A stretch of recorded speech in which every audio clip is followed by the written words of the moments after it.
আমার মুসলমান বন্ধুগণ, গভীর মনোযোগ। বিশ্ব নবীর ইন্তেকালের পরে সবাই মিলে নবীজির লাশ দাফন করা হলো না। আগে ইসলামী রাষ্ট্রের খলিফা নিয়োগ করা লাগবে, এরপরে বিশ্ব নবীর জানাজা হবে, রাসূল পাকের রওজা শরীফে শোয়া দেওয়া হবে। কারণ নবীজির জানাজার কোনো ইমামতি হয় নাই, নবীজির জানাজার ইমামতি হয় নাই। কারণ তার ইমামতি কে করবেন? তিনি তো ইমামুল আইম্মা, তিনি তো সকলের ইমাম। তার ইমামতি করবার পৃথিবীতে কেউ নাই, এই জন্য বিশ্বনবীর জানাজার ইমামতি হয় নাই। যার যার মতো করে নামাজ পড়েছেন। 2 দিন 3 দিন পর্যন্ত বিশ্বনবীর লাশ মোবারক রেখে দেওয়া হলো, দাফন করা হলো না। এর একটাই কারণ, আগে রাষ্ট্রের খলিফা নির্ধারণ করা লাগবে, ইসলামিক রাষ্ট্রের খলিফা নির্ধারণ করা লাগবে। এই জন্য আজকে আমাদের আন্দোলন হবে, আমাদের সংগ্রাম হবে, আমাদের যুদ্ধ হবে। মসজিদের ভিতরে কোরআন প্রতিষ্ঠা করা নয়, আমাদের আন্দোলন মসজিদ থেকে সংসদ পর্যন্ত কোরআন পৌঁছে দেওয়া। আমার মুসলমান বন্ধুগণ, মনোযোগ দিয়ে কথাগুলো শুনবেন। কেউ কেউ ডাক দিয়ে বললেন, আমার দিকে তাকান। কেউ কেউ ডাক দিয়ে বললেন, আনসারদের মধ্যে খলিফা নির্ধারণ করা লাগবে। কারণ মুহাজিরদেরকে আনসাররাই সাহায্য করেছে। নবীজির ইন্তেকালের পরে আনসারদের মধ্য থেকে খলিফা নির্ধারণ করা লাগবে। কেউ কি বলছেন মুহাজিরদের মধ্যে লাগবে। মনোযোগ দিয়ে শুনেন কি বোঝাতে চাই। আনসার সাহাবীদের মধ্যে একজন দাঁড়িয়ে গেলেন, মুহাজিরদের মধ্যে একজন দাঁড়িয়ে গেলেন। একজন দাঁড়িয়ে বললেন খলিফা হবেন 2 জন, একজন আনসারের একজন মুহাজির। একটা রাষ্ট্রের প্রেসিডেন্ট কয়জন লাগে? এখন হইতেছে কয়জন? সাহাবায়ে কেরাম 2 গ্রুপ হয়ে গেলেন। এক গ্রুপ আনসারের পক্ষে, আরেক গ্রুপ মুহাজিরের পক্ষে। সবার মধ্যখানে দাঁড়ায়া গেলেন হযরতে আবু বকর। তিনি ডেকে ডেকে বলেন, সাহাবীরা শোনো, বিশ্ব নবী এখন পর্যন্ত রয়েছেন মাটির উপরে, আমরা শোয়া দেই নাই। এখন মারামারি করলে চলবে না। নবীজি বলেছেন আল আইম্মাতু মিন কুরাইশিন, সহিহ হাদিস। নেতা যদি নির্বাচন করতে হয়, খলিফা যদি বানাতে হয়, কুরাইশদের মধ্য থেকে বানাতে হবে। এই কথা শুনবার পরে 1 মিনিট দাঁড়াইয়া বক্তৃতা করলেন। 1 মিনিটের বক্তৃতার সাথে সাথে সকল সাহাবীরা বসে গেলেন। সুবহানাল্লাহ। আমার মুসলমান বন্ধুগণ, এক পর্যায়ে সাহাবায়ে কেরামের মধ্যে কিছু লোক দাঁড়িয়ে বললেন, নবীজি যখন বলেছেন আমার পরে যদি আল্লাহ কাউকে নবী বানাতো, হযরতে ওমরকে নবী বানাইয়া দিত। সাহাবায়ে কেরামের মধ্যে কিছু দাঁড়ায়া বললেন, আমরা ওমরকে খলিফা চাই। এক একজনের নাম বললেন। ওমরের পিছনে কিছু লোক দাঁড়ায়া গেলেন। হযরত ওমরের পিছনে কিছু সাহাবী নওজওয়ান দাঁড়ায়া বললেন, আমরা ওমরকে খলিফা চাই। বিশ্ব নবীর ইন্তেকালের পরে সাহাবায়ে কেরাম দাঁড়িয়ে বললেন, ওমরকে খলিফা চাই। কারণ সমাজে এখন ফিতনা, ওমর দাঁড়াইয়া গেলে শয়তান রাস্তা দিয়ে আসে না। হযরত ওমর তো বলতে পারতেন, আমার কর্মীরা যখন চায় আমাকে দেন। আজকালকে নেতা হইতে 10, 20, 30 লাখ খরচ করে নেতাদের পিছনে খাওয়ায়, আমার একটা পদ দেন না। ঠিক না? পদের জন্য টাকা খরচ করে হযরত ওমর দাঁড়ালেন। হাজার হাজার কর্মীরা বলছেন, আমরা ওমরকে খলিফা চাই। ওমর দাঁড়ালেন। হযরত ওমর দাঁড়িয়ে ডেকে বললেন, সাহাবীরা শোনো, এই মজলিসের ভিতরে হযরত আবু বকর কোথায়? কিছু লোক দাঁড় করায়া আবু বকরকে দাঁড় করায়া দিয়েছেন।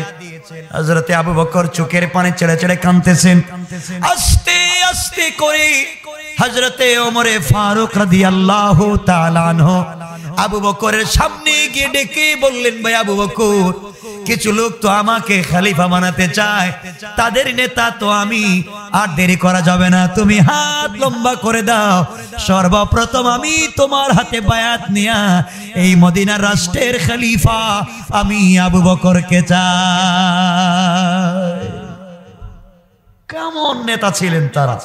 আমার নাম পাবলিক ঘোষণা করেছে, আমি না, আবু বকরকে চাই।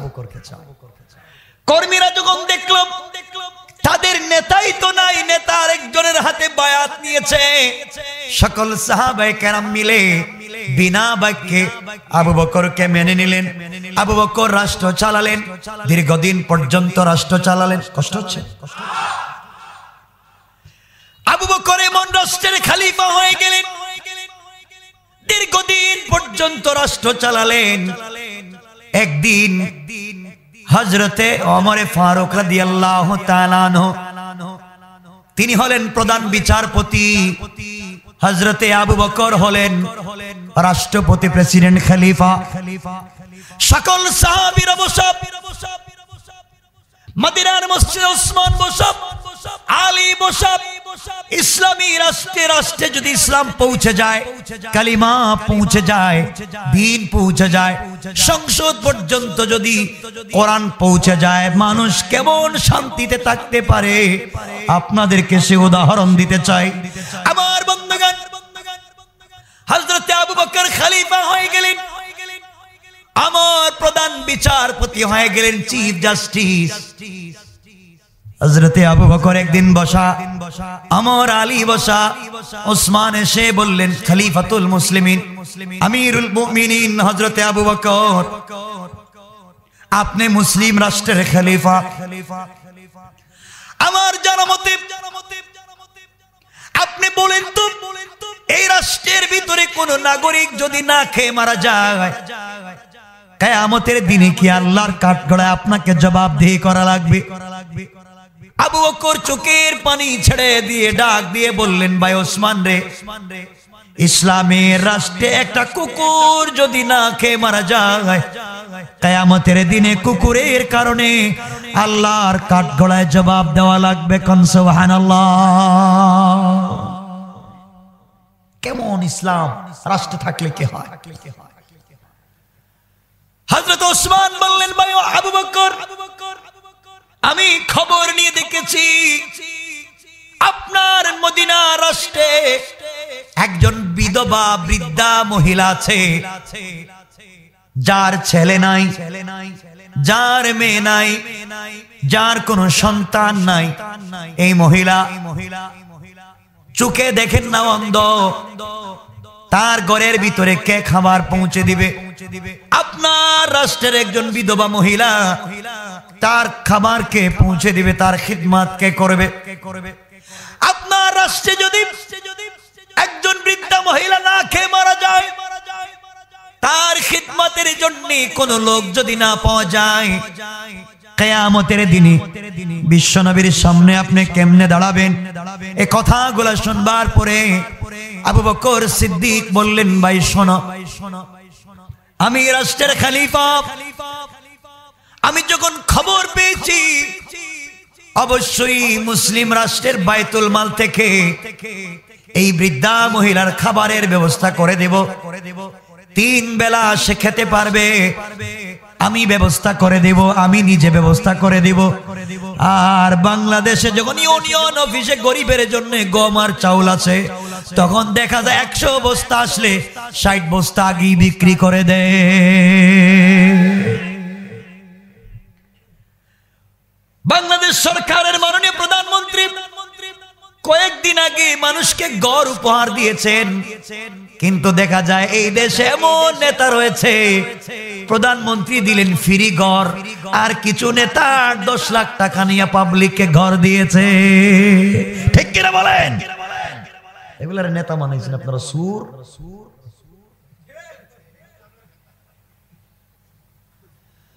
আমার মুসলমান বন্ধুগণ, হযরতে আবু বকর বললেন, সাহাবীরা তোমরা শোনো, এই মহিলার জন্য আমি খাবারের ব্যবস্থা করে দিব। হযরত ওসমান বললেন খাবার তো ব্যবস্থা হবে ঠিকই, কিন্তু মহিলা চোখে দেখেন না তার রান্না কে করে দিবে, ঘর মুছে কে দিবে, খাবার রান্না করে দিবে কে? হযরতে আবু বকর বললেন আমি তো রাষ্ট্রের পক্ষ থেকে কোনো খাদেম দিতে পারবো না, খাদেম আমি কেমনে দেব, এত টাকা পয়সা খাদেম কে হবে? ইসলামিক রাষ্ট্রে খাদেম দিয়ে তো আরেকজনের ঘরে পাঠাতে পারবো না। এমন সময় মুসলিম রাষ্ট্রের প্রধান বিচারপতি হযরতে উমর ফারুক রাদিয়াল্লাহু তাআলা আনহু দাঁড়ায়া গেলেন আর ডেকে ডেকে বললেন খলিফাতুল মুসলিমিন আমিরুল মুমিনিন হযরতে আবু বকর, আমি কথা দিলাম আপনি এই মহিলার জন্য কোনো খাদেম কর্মচারী পান না, এই মুহূর্তে আপনি আমাকে খাদেম বানাইয়া দিতে পারে। একদম প্রধান বিচারপতি, চিফ জাস্টিস, তিনি বলছেন আমাকে বৃদ্ধা মহিলা কর্মচারী বানাইয়া দেন। হযরতে আবু বকর বললেন ভাই আমার, তুমি মুসলিম রাষ্ট্রের প্রধান বিচারপতি, সরকারি অনেক দায়িত্ব আছে, টাইম টু টাইম অফিস করা লাগবে, এর ভিতরে দিয়ে তুমি কেমনে মহিলার খিদমাত করবে? হযরত ওমর ডেকে বললেন অফিসে যাওয়ার আগে, অফিস থেকে ফেরার পথে ওই মহিলার খিদমাত করব, ঘর ঝাড়ু দিয়ে দেব, কাপড় গুলা ধুয়ে দিব, রান্না করে দিব। চিন্তা করেন একটা রাষ্ট্রের প্রধান বিচারপতি, তিনি এই রাষ্ট্রের সাধারণ একজন বিধবা মহিলার ঘরের কর্মচারী হতে চান। আর কেউ যদি বাংলাদেশে ওয়ার্ডের নেতা হয়ে যায়, তার জুতা স্যান্ডেলের বাড়িতে এলাকায় থাকা যায় না, ঠিক কিনা বলেন? শিখো ইসলাম।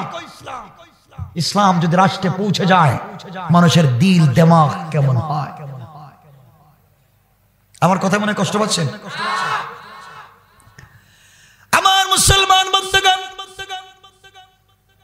এক পর্যায়ে খলিফাতুল মুসলিমিন হযরতে আবু বকর সিদ্দিক বললেন ভাই ওমর, তোমাকে অনুমতি দেয়া গেল, তুমি মহিলার খিদমাত করতে পারো, কিন্তু রাষ্ট্রের কাজ টাইম টু টাইম আদায় করা লাগবে। তুমি যদি রাষ্ট্রের কাজ ঠিক মতো আদায় না করো, আর এই মহিলার দায়িত্ব তুমি নিয়েছো, মহিলার খিদমাত যদি ঠিক মতো আদায় না হয়, মদিনার রাষ্ট্রে তোমাকে জবাব দেওয়া লাগবে। ইন্তেকালের পরে আল্লাহর সামনে আমি তোমাকে আসামি হিসাবে দাঁড় করাইয়া দেব। কেমন ইসলাম! হযরত ওমর বললেন ভাই আবু বকর, আমি এই মুহূর্তে মেনে নিলাম, কথা দিলাম এই মহিলার সবগুলা কাজ আমি করে দিব। পরের দিন হযরত ওমর ফারুক রাদিয়াল্লাহু তাআলা আনহু ফজরের সালাত আদায় করে সকাল বেলা নাস্তা করে মহিলার বাড়ির দিকে যাচ্ছে। উদ্দেশ্য হলো মহিলার বাড়িতে যাবেন, মহিলার বাড়িতে গিয়ে তার রান্না করে দিবেন, কাপড় ধুয়ে দিবেন, ঘর মুছে দিবেন। হযরত ওমর ফারুক রাদিয়াল্লাহু তাআলা আনহু বাড়িতে যাওয়ার পরে দরজার সঙ্গে দাঁড়ায়া বললেন, মা, আমি আপনার ঘরের খাদেম খলিফাতুল মুসলিমিন আমিরুল মুমিনিন আবু বকর আমাকে আপনার ঘরের খাদেম বানাইয়া দিয়েছেন, আপনার ঘরের কর্মচারী বানাইয়া দিয়েছে। বলেন তো কি করা লাগবে আপনার ঘরে? মহিলা চোখে দেখে না, ডাক দিয়ে বলছে, যুবককে, তোমাকে আমি ঠিক মতো চিনতে পারলাম না, তোমাকে আমি চিনি না রে যুবক, কিন্তু তুমি আসার প্রায় 2 ঘন্টা আগে আর একজন যুবক এসে আমার ঘরের সবগুলা কাজ করে দিয়া, আমাকে গোসল করাইয়া, কাপড়গুলা ধৌত করে, রান্না করে আমাকে খাওয়াইয়া একটা যুবক 2 ঘন্টা আগে চলে গেছে। সুবহানাল্লাহ। তো আসতে বললেন, সুবহানাল্লাহ বলে। আমার তো আশ্চর্য হয়, দায়িত্ব আমার আগে কে এসে এই কাজ করে দিয়ে চলে গেল। হযরত ওমর পরের দিন চিন্তা করলেন, আজ ফজরের সালাত পড়ে নাস্তা না করে চলে যায়, বাড়িতে যাওয়ার আগে মহিলার বাড়িতে কাজ করে দিয়ে আসি। একজন রাষ্ট্রের প্রধান বিচারপতি 2 নম্বর দিন সকাল বেলা যখন মহিলার ঘরের দরজায় হাজির হয়ে গেলেন, সালাম দিয়ে ডাক দিয়ে বললেন, আম্মা জান, আমি এই রাষ্ট্রে আপনার খাদেম, বলেন আজকে আপনার কি কি কাজ করে দেওয়া লাগবে। ঘরের ভিতর থেকে মহিলা জবাব দিচ্ছে, যুবক কে তোমাকে আজকে আমি চিনতে পারলাম না। যুবক রে, তুমি আসার প্রায় 1 ঘন্টা আগে আর একজন যুবক এসে সবগুলা কাজ করে দিয়ে চলে গেছে। হযরত ওমর বলেন, দ্বিতীয় দিন আমি ফেল। লোকটা কে? হযরত ওমর চিন্তা করলেন, তাহলে আমি তো বিপদে পড়ে যাচ্ছি। কিয়ামতের দিন আল্লাহর কাঠগড়ায় জবাব দেওয়া লাগবে, আবু বকরের সামনে জবাব দেওয়া লাগবে। 3 নম্বর দিন ফজরের সালাতের আগে চিন্তা করলেন, খিদমত করে এসে নামাজ পড়ব। মুসলমান চিন্তা করো, একজন একটা এলাকার একজন বিধবা মহিলার ঘরে কাজ করার জন্য প্রধান বিচারপতির কত পেরেশানি। ফজরের সালাতের আগে বের হয়ে গেলেন, নামাজের আগে মহিলার বাড়িতে পৌঁছে গেলেন, আর ডাক দিয়া বললেন, আম্মা জান, আমি তো ভোরবেলা এসেছি ফজরের আগে।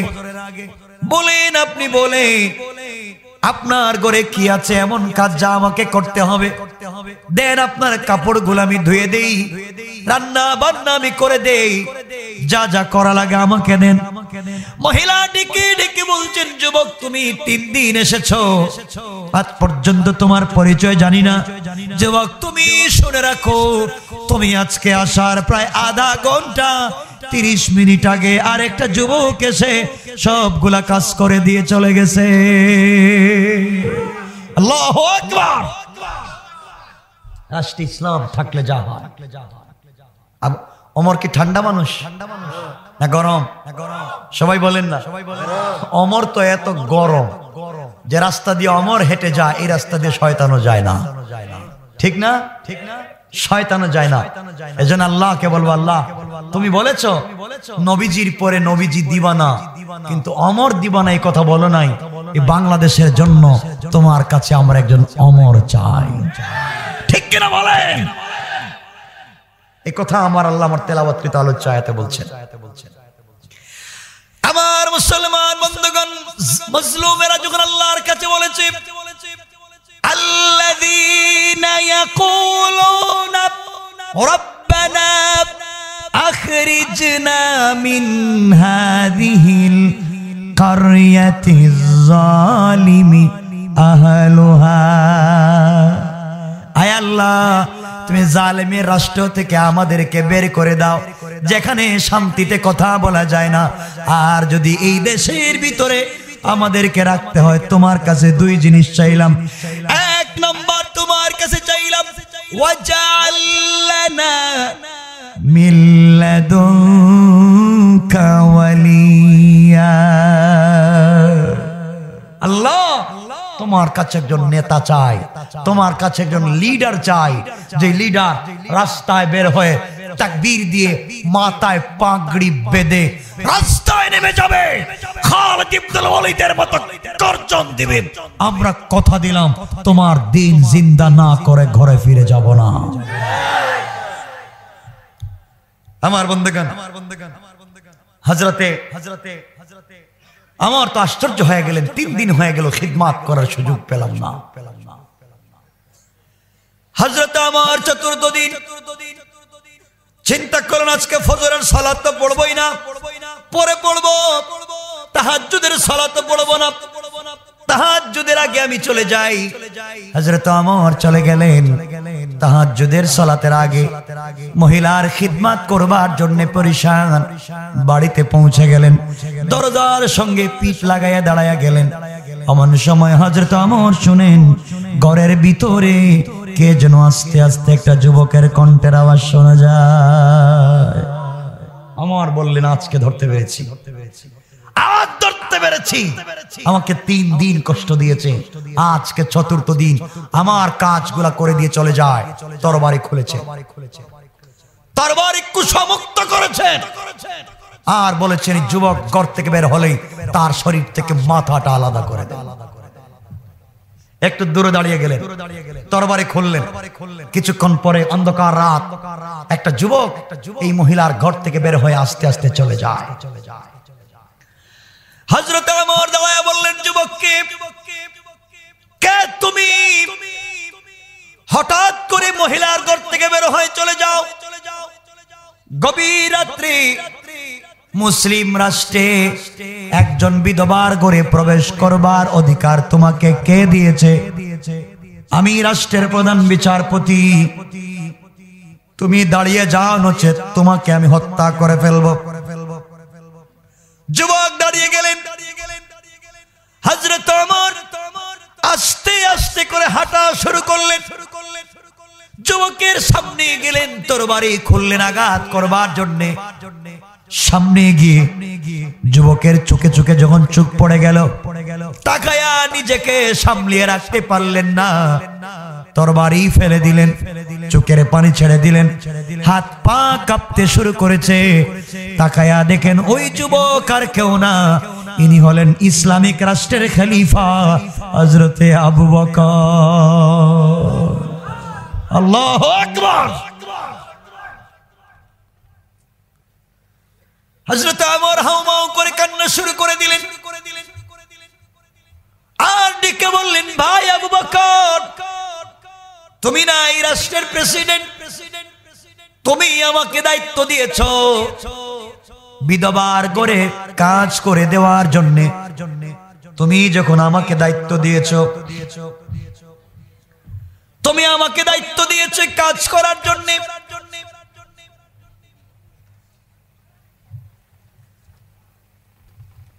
আমি কথা এখানে রেখে দিলাম।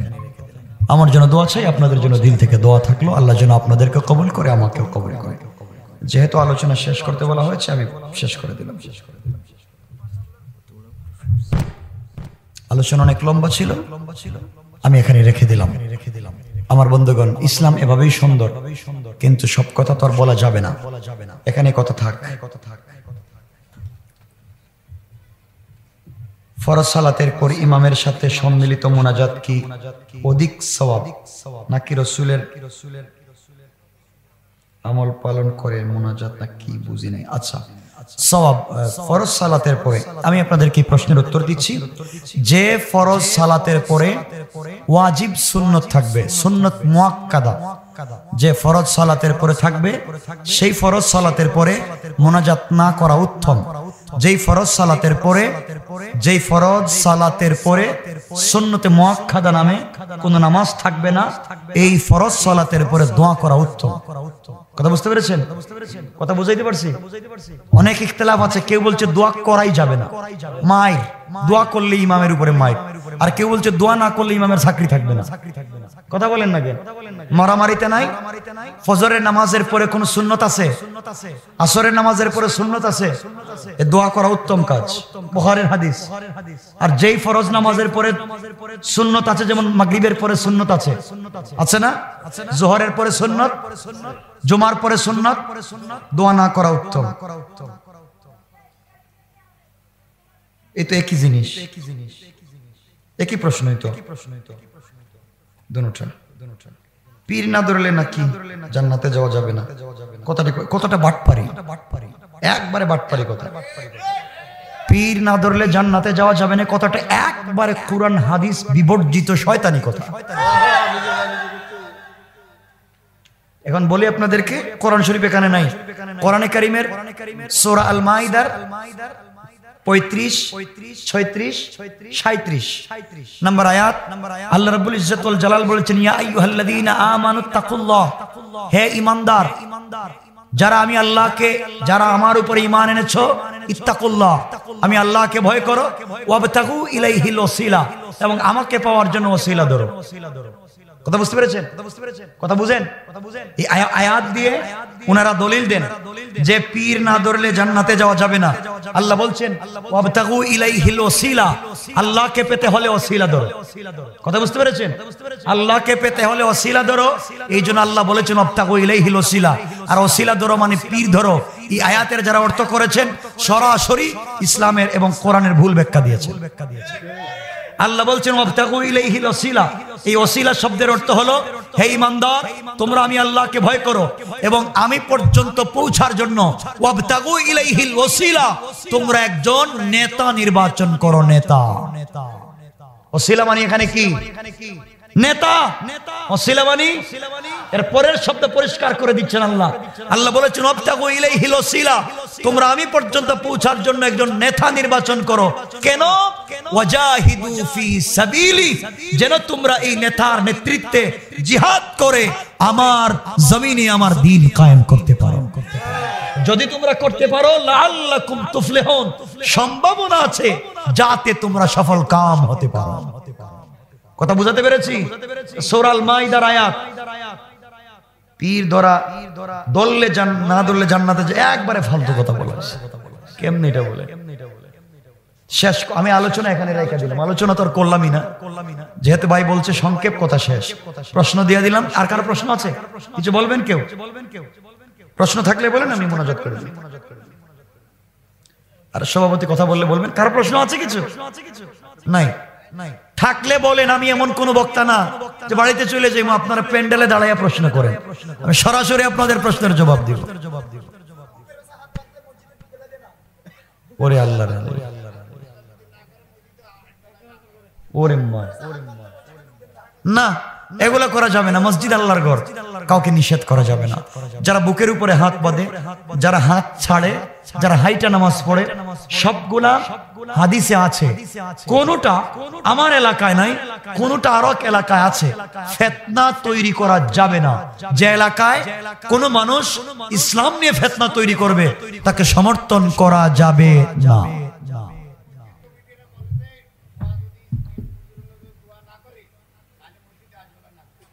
আল্লাহ রে আল্লাহ রে, হ্যাঁ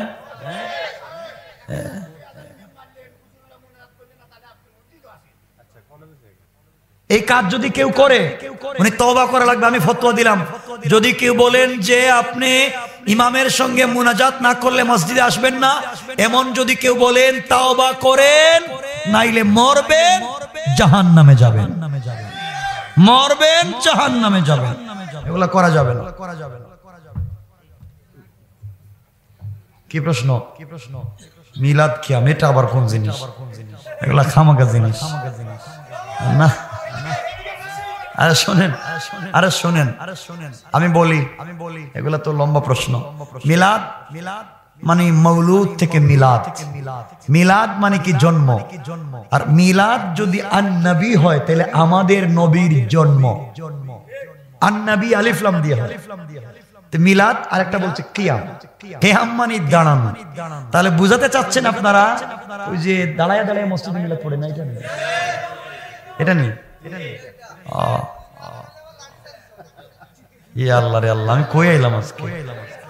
শোনেন ভাই, আপনাদেরকে বলছি মারামারি কইরেন না। শোনেন, মিলাদ কিয়াম আপনি কেন দাঁড়াবেন? যদি দাঁড়ান রাসূলকে হাজির নাজির মনে করে তাহলে আপনার ঈমান থাকবে না, আপনি কাফের। কোরআনে কারীম সূরা আল হুজরাত, কোরআনে কারীম সূরা আল হুজরাত আপনি বাহির করেন। আল্লাহ বলছেন লা তারফাউ আসওয়াতাকুম ফাওকা সাউতিন নবী ওয়া লা তাজহারু লাহু বিল কওল কাজাহরি বাউদিকুম লিবাউদিন আন তাহবাতা আ'মালুকুম ওয়া আনতুম লা তাশউরুন।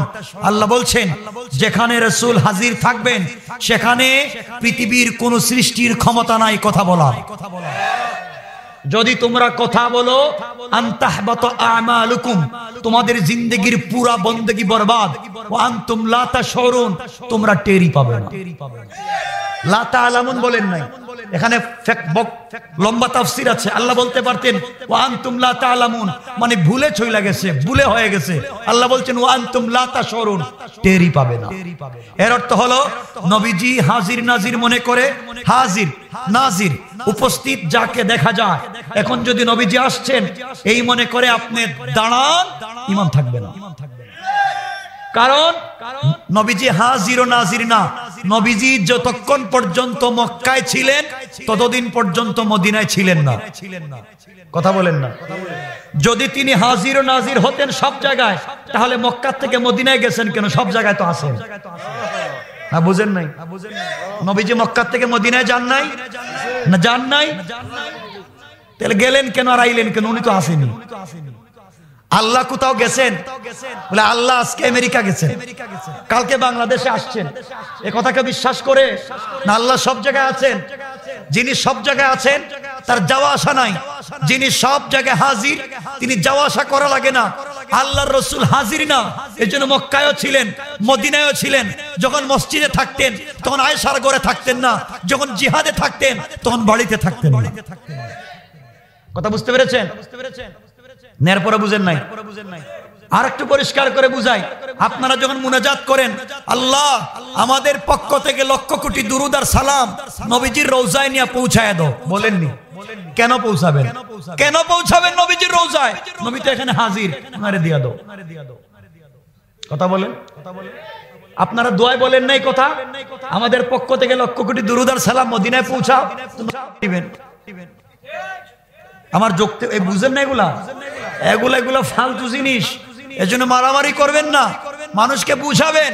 কেউ যদি বলে মিলাদ কিয়াম না করলে মাইর, তাহলে আপনি মাইর করা লাগবে না। আল্লাহই বলছেন ইন্না কাইদা শাইতানি কানা দাইফা, এগুলা কৌশল শয়তানের, আমি আল্লাহ জানি। মারামারি করা যাবে আর কিছু? আরে রাত্রে হয়ে গেছে, দেখেন আবার কালকে মিলাদ কেমনি মাইল লাগায়েন না।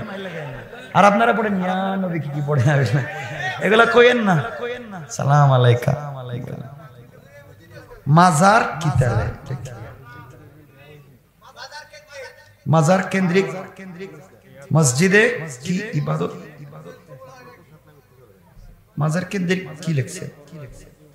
মাজার কেন্দ্রিক মসজিদে কি ইবাদত বেশি কবুল হয় না? এটা ফালতু কথা। মাজার কেন্দ্রিক ইবাদত বুঝি নাই, মানে মাজারে মাজারে বাজার নাই, মাজার না, এগুলো বলা করা যাবে না। মাজার আবার কিসে? আর কি মাজার খামাকা। আরে হাসাহাসি না, এগুলো বাদ জিনিস। আল্লাহর ঘর মসজিদ, ইবাদত করবেন, ফিতনা করা যাবে না। ঠিক আছে? মাজার কেন্দ্রিক কিছু নাই, সব মসজিদ কেন্দ্রিক। ইবাদত চলবে মসজিদে, শেষ। আল্লাহুম্মা সাল্লি আলা